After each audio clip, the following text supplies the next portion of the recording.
कुछ भी करना, गरीब मत रहना। गरीबी इस दुनिया का सबसे बड़ा अभिशाप है। गरीबी इस दुनिया की सबसे बड़ी बीमारी है।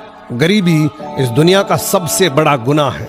गरीब इंसान को आदमी अपने बगल में खड़ा करना पसंद नहीं करता और अमीर इंसान के कुत्ते से भी आदमी प्यार करता है। तो मेरे दोस्त, जिंदगी में कुछ भी करना, मगर ये गरीबी नाम की बीमारी अपने पास भी मत आने देना।